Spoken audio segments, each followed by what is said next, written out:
Alright, today we are gonna start with this functions topic. This is a functions topic, and add maths functions questions we'll be practicing today. ठीक है? तो so the first question is, the function f is defined by f of x is equals to 2 minus square root of x plus 5, and they have given you the domain. Okay, they have given you the domain. Domain is x is less than 0 and greater than or equal to -5. अच्छा, जब भी आपने range बतानी होती है ना, don't forget कि आप हमेशा ना उसका बनाया करें, एक छोटा सा स्केच कर लिया करें ग्राफ को छोटा सा स्केच कर लिया करें ऐसे। अब जब भी आप याद रखें, जब भी एक स्क्वायर रूट वाला फंक्शन होता है ना, तो स्क्वायर रूट वाला जो फंक्शन होता है वो इस तरह का ग्राफ होता है, ऐसा या ऐसे या ऐसे, मतलब शेप यही रहेगी। इसको आप कुछ भी इसको चेंज थोड़ा बहुत कर सकते हैं, ठीक है। अब इसमें हम, अगर हमें डोमेन दी हुई है उसने और हमें शेप भी पता है क्या है, तो हम इसके अंदर ना ज़ीरो डाल के देखते हैं क्या आता है। When F of zero value क्या आएगी, 2 माइनस 0 प्लस 5, तो वैल्यू क्या आती है 2 माइनस स्क्वायर रूट ऑफ 5। अच्छा, इसको डेसिमल में करने की ज़रूरत नहीं है, इसको ऐसे ही रखना है आपने, ठीक है। दूसरा, जब हम इसकी वैल्यू -5 डालते हैं तो इसका क्या मतलब है, -5 प्लस 5, तो आंसर आता है 2। अब ज़रा इसको प्लॉट करें, सही है। व्हेन एक्स वॉज 0 तो वैल्यू आ रही थी, लेट्स से यहाँ पर आ रही है 2 माइनस स्क्वायर रूट ऑफ 5, ठीक है। और जब -5 डाली एक्स की वैल्यू, ये -5 यहाँ पर है, -5 पे इसकी वैल्यू आ रही है 2, लेट्स से ये 2 है, तो यहाँ पर हमारा पॉइंट आ जाएगा ये वाला, ठीक है। अब मेरा एक पॉइंट ये है 2 माइनस 5 स्क्वायर रूट पे, और एक मेरा 2। अब मुझे क्योंकि पता है कि इसकी शेप कैसी होगी, तो इसकी शेप हमें आराम से पता लग जाएगा कि ये शेप होनी चाहिए, ठीक है।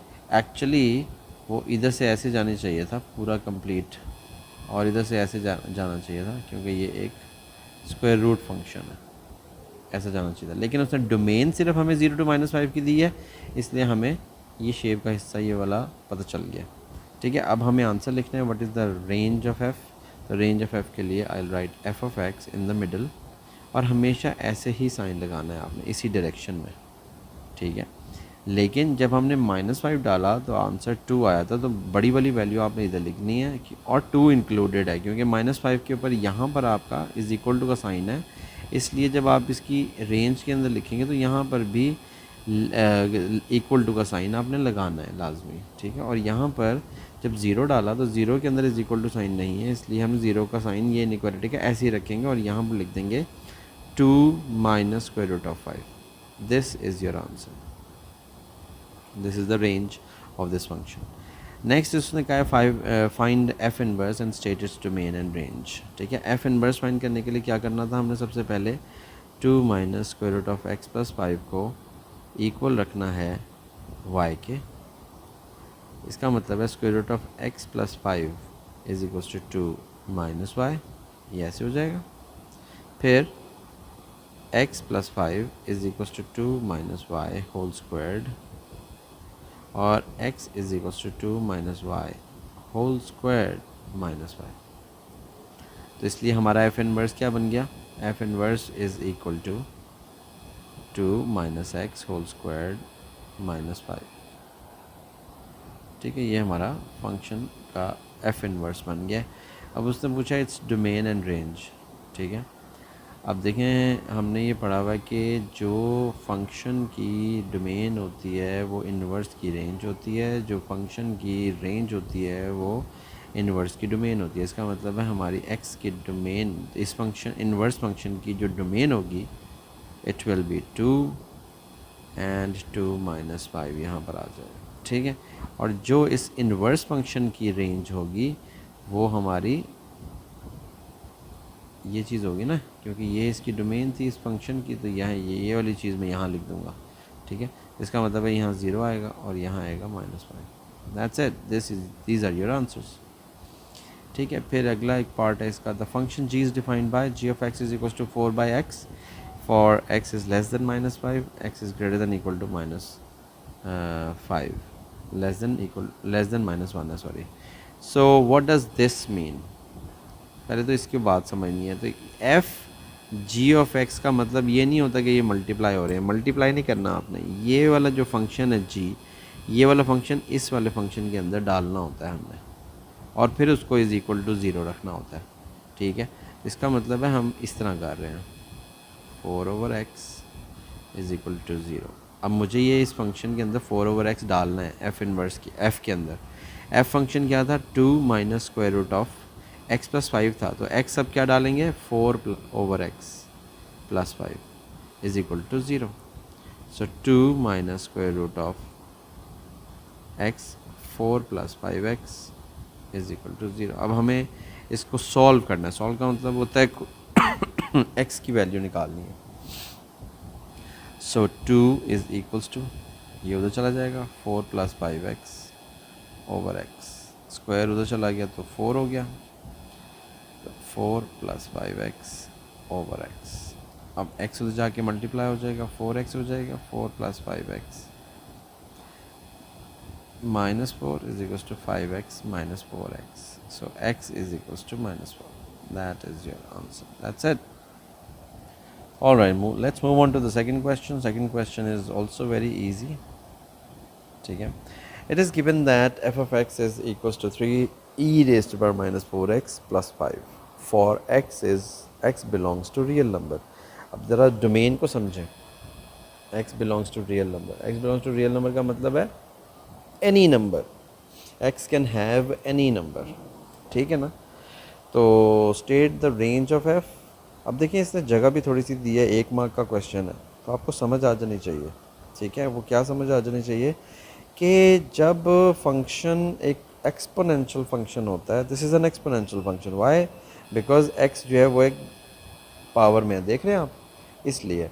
अच्छा, अब ये एक एक्सपोनेंशियल फंक्शन है, इसलिए इसकी जो रेंज होनी चाहिए वो जो भी चीज़ प्लस हो रही होती है या माइनस हो रही होती है वही उसकी रेंज होती है। अब इस बात का मतलब ये है, इसका हम अगर इसका आप ग्राफ भी सोचें तो आप देख रहे हैं x के साथ नेगेटिव साइन है। ठीक है, आपको एक तो रेंज के लिए मैंने आपको कहा हुआ है कि आपने याद रखना है कि उसकी शेप कैसी है, उस फंक्शन की एक जनरल शेप कैसी बनती है। ठीक है ना, एक तो ये चीज़ याद रखनी है आपने। ठीक है, और यहाँ पर हमारे पास जो इसकी ये एक्सपोनेंशियल फंक्शन है, तो इसकी रेंज कैसी बनेगी, इसके फंक्शन का ग्राफ कैसा बनेगा, हमें वो देखना। ये रिफ्लेक्ट हो जाएगा, देखो ना, अगर मैं सिंपल एक फंक्शन बनाऊँ ना, is equals to e power x, ऐसा एक फंक्शन आपको दे दूँगा। ठीक है, तो ये फंक्शन कैसा होता है? ऐसे।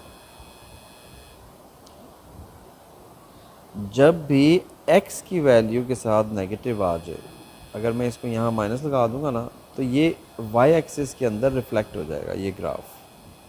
ठीक है, इसका मतलब है ये जा रहा होगा फिर इस तरह, ऐसे। ठीक हो गया, तो हमारा वहाँ e की पावर -4x, इसका मतलब है कुछ इस तरीके से बनेगा।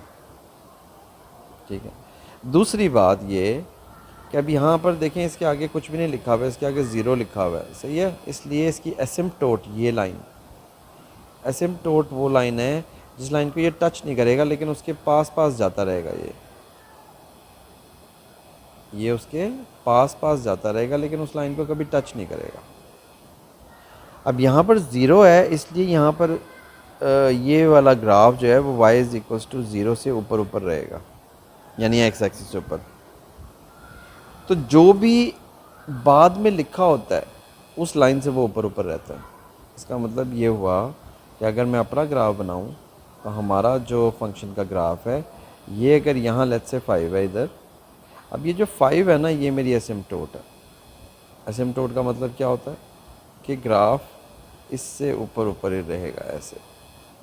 देखिए इसकी शेप वही है, अब क्योंकि यहाँ 5 लिखा हुआ है +5, इसलिए ये जो लाइन है ना 5 वाली, यानी कि y इज़ इक्वल टू 5 वाली लाइन, ये इसकी असिम्प्टोट है, ग्राफ मेरा इससे ऊपर ऊपर रहेगा। तो इसलिए मेरी रेंज क्या हो गई फिर, f of x is greater then 5, ये मेरी इसकी रेंज हो गई।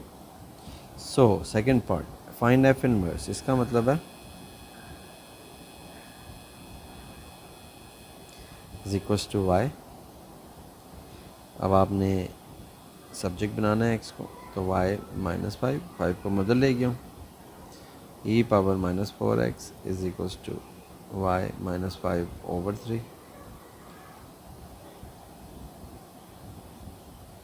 फिर दोनों साइड पे ln ले लें या ln वाली फॉर्म में इसको कन्वर्ट कर लें, is equals to -4x। Yes, अब ये -4 यहाँ मल्टीप्लाई और उधर जाके डिवाइड हो जाना चाहिए, तो 1/4 negative ln y -5/3 is equals to x. So this is your inverse, f inverse of x is equals to -1/4 ln y -5/3. This is your inverse. और इसकी डोमेन लिखनी है। अब डोमेन हम पहले उसकी रेंज फाइंड कर चुके हैं एफ़ की, इन्वर्स की डोमेन होगी x is greater then 5, that's it. Then there is a b part, given that g of x is equals to x square plus 5, h of x is this. For x is greater than 0, solve f h g of x is equals to 0. Again हमने क्या करना है, g वाला जो function है वो h में डालना है, मतलब ln x square plus 5 is equals to 2, और यहाँ पर सॉल्व करना है, सॉल्व मतलब value of x। So x square plus 5 is equals to e power 2. X square is equals to e power 2 minus 5. And x is equals to square root of e square minus 5. उसने कहा था for x greater than 0, इसलिए negative value नहीं होगी, ठीक है ना। हमने प्लस माइनस नहीं लगाना यहाँ पर, सिर्फ पॉजिटिव वैल्यू होगी, positive value. This is your answer. So this is your final answer. Let's move on to the next topic, next question, sorry. Question number 3, diagrams A to D show 4 different graphs. In each case, the whole graph is shown and the scales on the two axes are the same. ठीक है, तो अब वो पूछ रहा है place ticks in the boxes in the table to indicate which description, if any, apply to each graph. There may be more than one tick in any row or column of the table. ठीक है, यानी सबसे पहले हम देख लेते हैं not a function, उसमें कौन कौन सा है जो that is not a function. अगर ए की बात करें तो वो तो एक सिंपल क्वाड्रेटिक फंक्शन है and it is a function, क्योंकि for every value there is a unique output value of y, इसलिए दिस इज़ अ फंक्शन। तो मैं क्या करूँगा, यहाँ पर तो मैं ए तो है फंक्शन, तो मैं टिक तो कहीं नहीं लगाऊंगा। B, what about B, B के बारे में अगर देखें तो for one value of x, let's say ये for one value of x there are two values of y, so when this happens this is not a function, this is a relation, तो इसलिए हम कहेंगे B is not a function. What about C and D, क्योंकि उसने कहा है check तो आपने सारे ही करने हैं, उसने कहा है कि एक से ज़्यादा भी आंसर हो सकता है। तो अगर सी को देखें तो सी के ऊपर तो for every value of x there is a unique value of y, ठीक है। और इसी तरह अगर हम डी को देखें तो एक्स की एक वैल्यू के ऊपर there is one value of y as well, तो इसलिए सिर्फ बी जो है वो it is not a function. And one one function कौन कौन सा है, ये है मैनी वन फंक्शन। अब ये तो फंक्शन ही नहीं है, इसको तो छोड़ दें आप, कह रहे हैं ना वन वन फंक्शन कौन सा है आपसे पूछ रहे, तो क्या ये वन वन फंक्शन एक एक्स की वैल्यू पे क्या एक ही वाई की वैल्यू आती है, yes. So c is also one one function. D में भी अगर आप गौर से देखें, ये भी एक फंक्शन है which is a one one function, सही है। तो इसलिए ए बी में तो नहीं हो सकता, C and D are one one functions. What about function that is its own inverse. अब ओन इनवर्स क्या होता है? इसका मतलब ये होता है कि अगर वो उसको हम y इक्वल्स टू एक्स वाली लाइन में रिफ्लेक्ट करें, अब ये रिफ्लेक्ट होगा तो ये कैसे बन जाएगा? ये तकरीबन कोई ऐसे बनेगा, ठीक है। अब ये तो फंक्शन ही नहीं है, it does not have an inverse. वो कह रहा है function that is its own inverse, वो होना चाहिए, तो ये तो है ही नहीं ना, क्योंकि इसका तो इन्वर्स एग्जिस्ट नहीं करता, ये तो रिलेशन ही नहीं है, तो इसको तो छोड़ दो, ठीक है। इन्वर्स अपना ही नॉट, वो क्या लिखा हुआ था उसने, function that is its own inverse. Own inverse का मतलब है अगर मैं यहाँ पर लाइन लगाऊँ और इस line y is equals to x, क्योंकि इन्वर्स जो होता है वो रिफ्लेक्शन होती है in the line y is equals to x. अब अगर इसको देखें तो ये वाला पॉइंट इधर आ जाएगा, ये वाला पॉइंट इधर आ जाएगा रिफ्लेक्शन के अंदर, इसलिए जो ये है वही इसकी रिफ्लेक्शन बन जाएगी। तो इसलिए सी इज़ द राइट आंसर, ठीक है। डी भी नहीं हो सकता क्योंकि ओन इन्वर्स नहीं है, ठीक है। अगर मैं इसका वो निकालूंगा रिफ्लेक्शन इस लाइन के अंदर, तो ये क्या होगा? ये होगा, ये ऐसे कुछ होगा कि ऐसे, ठीक है। ये अजीब सा लग रहा है लेकिन ऐसे होगा। तो हमने बस ये याद रखना है कि reflection y equals to x में होती है। लास्ट है जी a function with no inverse, जिसका इन्वर्स ना हो तो वो है ए हैज़ नो इन्वर्स, ठीक है जी। नेक्स्ट चलते हैं, question number 4। The diagram shows the graph of a cubic curve, find an expression for F of x. अब एक्सप्रेशन ढूंढनी है। देखिए क्यूबिक है, ठीक है। सबसे पहली चीज़ तो हमें ये पता होनी चाहिए कि उसमें वैल्यूज़ हमें ये नज़र आ रही है ना, ये वाली, यही तो उसको अगर हम फैक्टराइज कर दें तो यही तो वैल्यूज़ आएंगी हमारे पास। इसका मतलब है फंक्शन की इक्वेशन क्या बन जाएगी? ऐसे कुछ बन जाएगी। लेकिन क्या is this the right answer? Is this the right answer? No. क्यों? क्योंकि मुझे नज़र आ रहा है कि ये जो क्यूबिक फंक्शन है ये ऊपर की तरफ से शुरू हो रहा है, ऐसे आ रहा है। इसका मतलब है एक्स क्यूब का कोफिशिएंट नेगेटिव आना चाहिए, तो यहाँ नेगेटिव आना चाहिए, राइट। क्या ये अभी भी सही है? आपने हर तरीके से कंफर्म करना है कि ये सही है कि नहीं। क्या ये अभी भी सही है? ज़रा देखें गौर से, ये सही है या नहीं। ये मैं इसलिए कह रहा हूँ कि आपको श्योर होना चाहिए कि आप देख रहे हैं यहाँ पर y इंटरसेप्ट क्या है? 5 है। तो क्या हमारा y इंटरसेप्ट 5 आएगा? देखें 2 टाइम्स 1 इज़ 2, 1 टाइम्स 5 इज़ 10, यानी 2 टाइम्स 1 इज़ 2, 2 टाइम्स 5 इज़ 10। तो ये तो 10 आ रहा है, इसका मतलब है there is something wrong again, ठीक है। क्योंकि y इंटरसेप्ट तो, क्योंकि कांस्टेंट y इंटरसेप्ट होता है ना, तो यही कांस्टेंट्स हैं, इनको मल्टीप्लाई करने से y इंटरसेप्ट आएगा मेरा, ठीक है। तो जब मैंने इनको मल्टीप्लाई किया वो तो -10 आ रहा है, इसका मतलब है this is not yet the equation of this curve. इसका मतलब है यहाँ होना चाहिए -1/2। वाई? बिकॉज सो दैट वो जो 10 है वो 2 से डिवाइड होएगा तो वो 5 बन जाए। इसका मतलब है यहाँ बाहर -1/2 भी एग्जिस्ट करता है। This is the expression for F of x, सही है। ये आपने ये चीज़ें इसी तरीके से याद रखनी है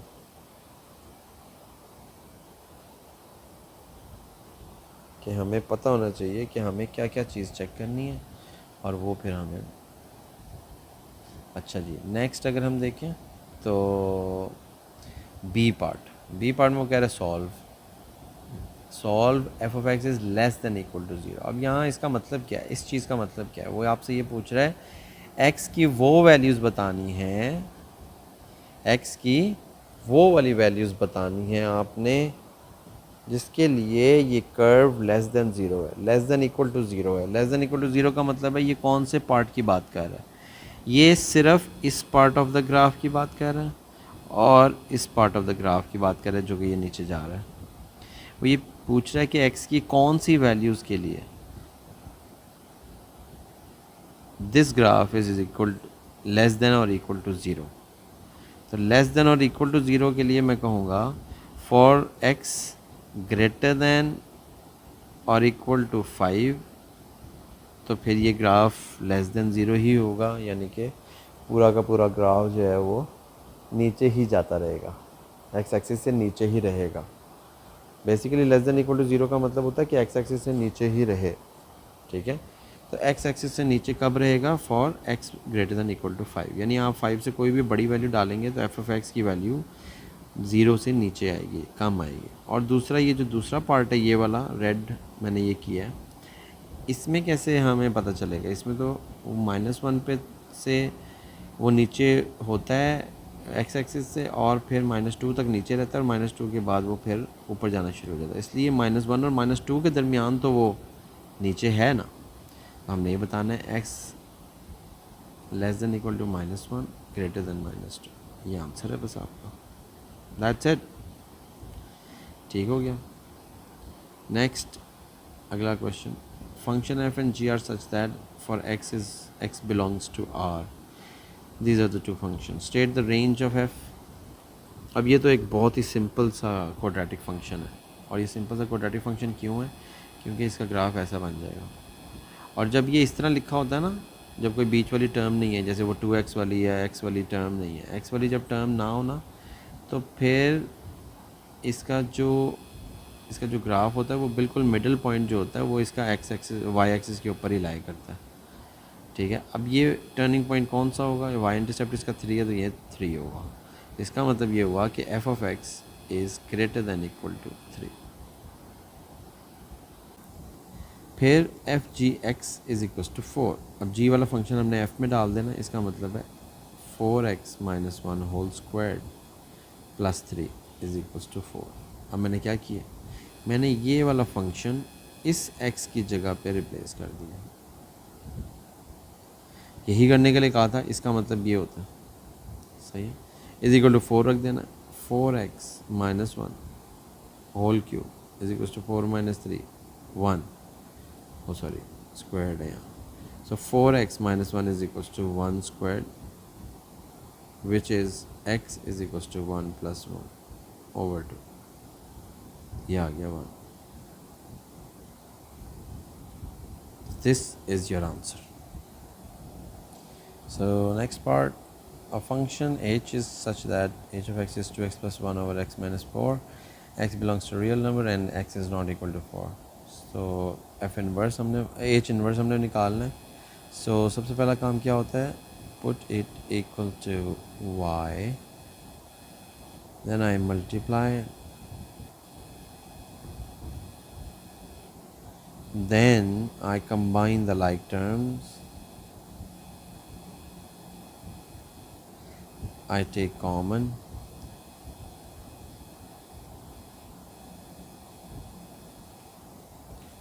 x equals -1 - 4y over 2 - 5. So the inverse function is h inverse of x is equals to -1 - 4x over 2 - x. This is your answer.